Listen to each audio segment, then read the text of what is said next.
Hey folks, it's Teresa over here at Stringfield Ridge Farm. Today I wanted to get in on a collaboration that was started by Liz Zorab. She started a collaboration and a lot of other YouTube Homestead channels have joined her. And I wanted to get in on this collaboration because I love books.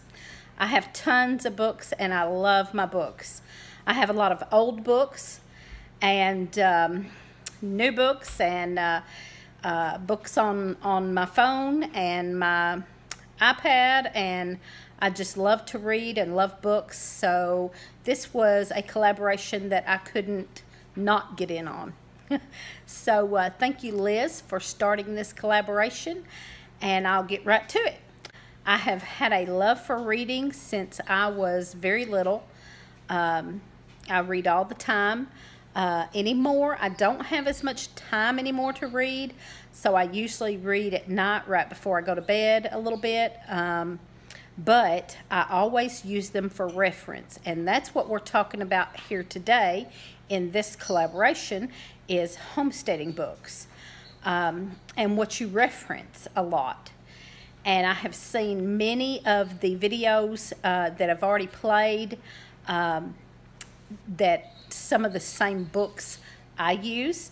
So I picked 3 of my favorites that that everybody else hasn't already spoken about, but a couple of them that have been mentioned that I love are Back to Basics. I believe that Wanda at Deep South Homestead talked about that one, and I have that one and love it.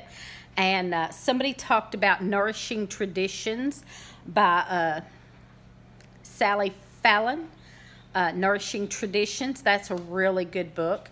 Very in-depth and informative, wonderful book. But 3 of my favorites that I have had around for a long time. I'm going to tell you my very top book that I have referenced more than any other. And I've mentioned this book several times before in videos. I also bought this book last year. I bought this book for all 5 of my daughters. I went online and found 5 copies and ordered them for my daughters. And that is The Green Pharmacy by James Duke. To me, that is one of the best. This is my go-to book. Somebody else may have already mentioned this, but if so, I didn't catch it. But that's my go-to book, my most top favorite. Okay, putting that down. Another one is an old book, a very old book that I've had for many years. I got it from my dad, so I don't know how long he had it, but it was one of his favorites, and one of my favorites for foraging is Using Plants for Healing. It's by Nelson Coon. Now, it doesn't really have anything for me to show on it, so I'll show the spine. And that is a really good book for identifying plants in the wild and foraging and identifying plants in the wild, and then it tells you what to do with them. And I'll just flip open a page and show you my marker fell out. That's what it looks like inside. But it is a very informative and good book to have for foraging wild medicinals and wild edibles and that kind of thing. Here's another one. My 3rd book is one that I have had for quite a while. And I used to use it more. To be honest, I haven't really looked at it in a while, but it used to be one of my favorites. So I got it back out recently and started looking through it again because it had been a while, but it really is a good book. It is called The Village Herbalist. It is by Nancy and Michael Phillips. Let's see if I can get that in there. There we go.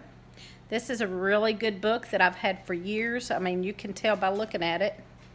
I've used it a lot, but I hadn't really looked it over in a while, so it's not necessarily a go-to book. It's just really a good book to look at and check out some other people. It's got a lot of different people and what they do, and then she's got a lot of really good information in it. Now, I have used this one previously and highlighted a lot of things in it that were very interesting, and in the back of it, it's got some recipes, herbal recipes and things. Like I said, my go-to top book of all times, besides the Bible, is The Green Pharmacy. I use this all the time. I highly recommend this book. So, there you go. I will put Liz's channel in the description below, and then you can go to Liz's video and watch it and watch the playlist on there. So y'all check that out. It's a very good collaboration. It'll tell you some wonderful books that you need to have in your Homestead library. And so, you know, we can get all kinds of information on the internet, but if the internet's down, where are you going to turn? Books. And if you're like me, I have this book right here handy. It is just as quick for me to grab this book and see what he says about a problem and use it as it is for me to look it up on the internet. And so there you go. Thank you. Thanks for watching. Give us a thumbs up and a comment and subscribe. And tell me what your favorite go-to book is for homesteading.